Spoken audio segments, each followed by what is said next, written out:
let's start talking about your new single. All I Want for Christmas is the Leafs to win the Cup. Well, I was actually just writing with my talking with my co-writer in that song, Sean Kelly. Sean's from North Bay, and he told me that we're getting airplay up in North Bay on that song. Oh, great. But all across Canada, we're up over 5,000 hits now, and we're hoping that the video goes viral.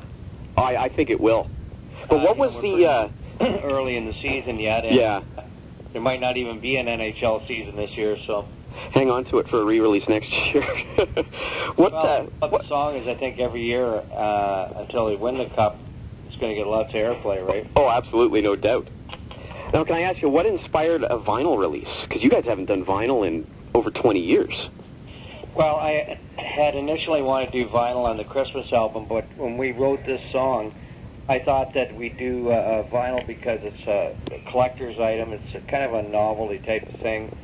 And I think that it'll appeal to not only Helix fans, but to Toronto Maple Leaf fans. Yeah, absolutely it will. My wife is a... They might buy the vinyl just to have, in their rec room up in the bar or something like that.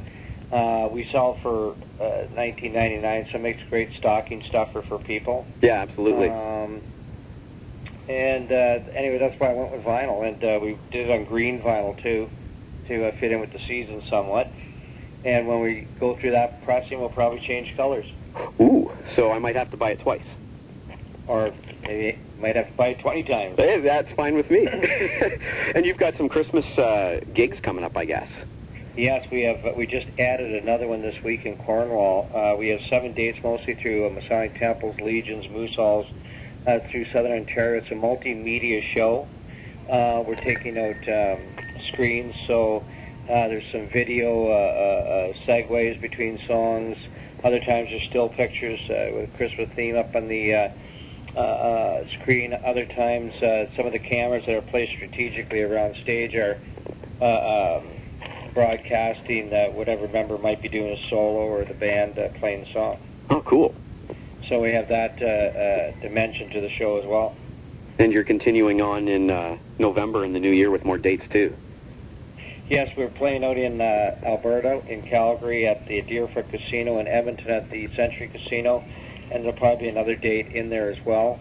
And we have 2 more dates with Brent at the end of this month. One's at the Rock Pile in Toronto, the other is at the Masonic Temple in Stratford. That's a multimedia show as well. Tickets are going fast for that one. I think a lot of people want to go out and see Brent before he goes. Brent's been in the band since about 1975. No hard feelings with him leaving at all. He just wants to pursue video production, and in fact, Brent will still be involved on a creative level with the band, helping us do our videos. Oh, that's great. I'm glad that he's continuing to do well. Now, I tell everyone that Brent, when he initially came back to the fold, was only going to be here for 6 months. Then he ended up staying 3.5 years. Yeah. He definitely was better than his word and stayed for a long time. So I'm really grateful to him for that. So. Now you've already got a replacement lined up, have you? His name's John Claus. He plays piano and guitar. He sings, so he's a great addition to the band. Nice guy, great personality. Whenever we hire new people in the band, we don't want any ego trips. Yeah. So to get someone that has a nice personality and just a good human being is a nice thing to have. Now you mentioned he plays piano as well. Yes, is that going to come into play? Oh, excuse me? Will that come into play, say, future albums and shows? For sure, on the show end of things, we're probably going to play Dream On, just me and him and piano, and in the Christmas show, we're doing Hallelujah. Oh, right on. That's cool. Geez, as you can see, the doorbell's ringing. Well, I've been to Planet Helix before, and I remember it being sort of like a tsunami of activity. Yeah. You guys run the business yourselves, right? We do. We're a mom and pop operation, essentially. We take care of the merchandise. Everything is in-house. Linda, my wife, helps me extensively with everything I do, whether it be sending out product or helping to put together tours. Morally supporting me and the things I do. You guys have almost been pioneers with getting out there on the internet and selling stuff. Well, the band started back in 1974. on the circuit, and we released our first album about 1978, and we did it all on our own money. So we were probably one of the first indie bands in the world. Yeah, that's true. To release our own album. We just continued doing that today.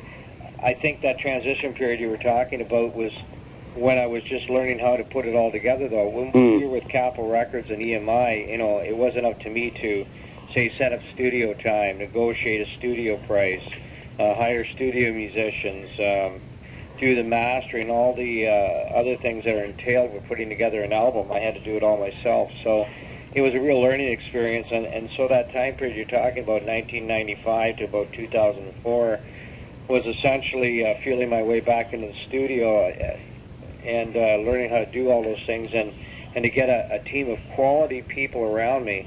You know, I write with Sean nowadays. He's a great writer, nice person to work with.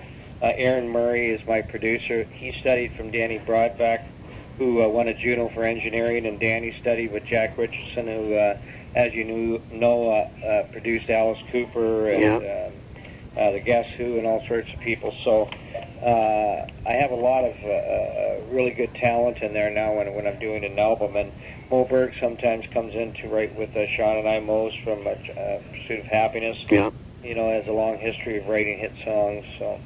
You know, incidentally, who wrote the new song? It was myself and Sean Kelly. And ironically, we had been trying to write a Leaf song for a couple of years, and we had the working title of I'm Bleeding Blue and White Tonight.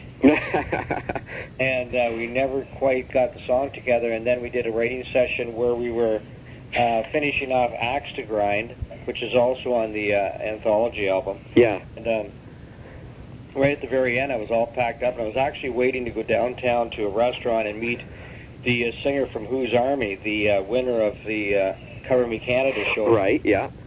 And I didn't want to get down too early and just sit around at the restaurant, so we started fooling around. All of a sudden, within a couple of minutes, we wrote All I Want for Christmas is the Leafs to Win the Cup. And the song was recorded within 2 weeks. Oh, fantastic.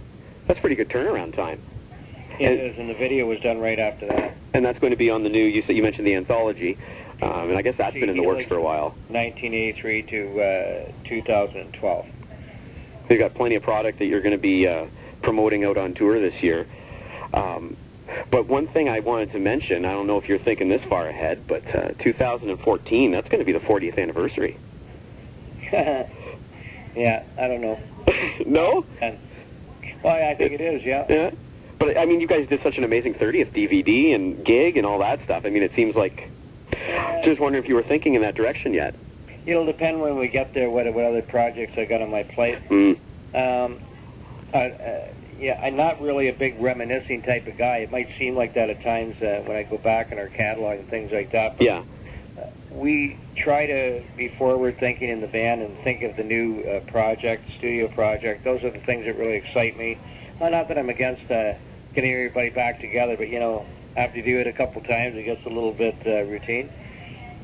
I think one of the great things about Helix is that you guys have always moved forward with new product, new music, at the same time as re-releasing things like live albums and whatnot. And I think that you guys are a great example of a band that have always sort of plowed forward.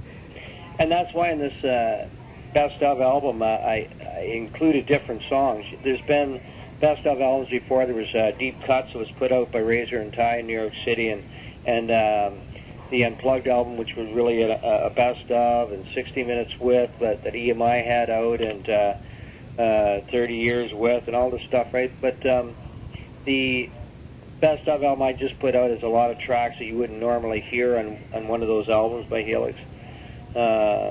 Stuff like Animal Inside off the Vagabond Bones album, Get Up and Fill Your Head with Rock from the Get Up album, or from the Power Rock and Roll record. Just different songs like that. So I think for the fan, it's going to be a good album to pick up. For sure, especially because sometimes just walking into a store, it can be hard to find all of those records. But you sell everything on your website, and is everything from your catalog available currently, or is there certain things that are out of print? There's some things that have run out. I don't think you can get the When Pigs Fly album anymore. The Never Trust Anyone Over 30 album, I think, is out of print. A lot of them sold out, and then I just leave and go at that. Right. Only a few out there, so the collector's items. Well, I certainly wish you all the best with the new CD and the new single and the new video, which I'll definitely be posting all of that and all the information where folks can go and buy it. I really appreciate you taking the time out of your obviously busy day. Is there anything else you'd like to say to the fans before we go? No, just that we're coming out with the Heavy Mental Christmas show, and that's myself, Daryl and Fritz from Helix, and John now in Helix, and also Sarah Smith. Sarah Smith is a great London artist. She's got 2 CDs out now under her belt, and she's a great addition to this show. Just smiling, very talented person. So she's on stage with you guys? And she's on with us instead of Caleb. Caleb really didn't want to do Christmas songs. When I initially we were going to go with one guitar player, and then I thought of Sarah, and I thought, you know, I think I'd like to have her in my Christmas show, and it was a really good decision. I think I always walk out of our Christmas practices with a big smile on my face. Love playing the material, and it's really fun with this group of people to do these songs. I wouldn't want somebody to do any of my projects that wasn't totally into it. Just, you know. Yeah.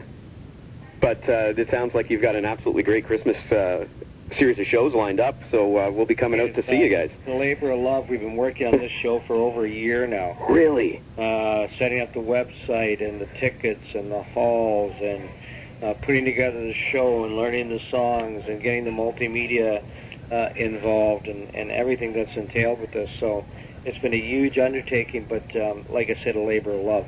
Well, I'm looking forward to coming out and seeing it then. Okay, great. Well, you take care, Brian. Thank you very much for your call. You're welcome. Talk to you on the flip side.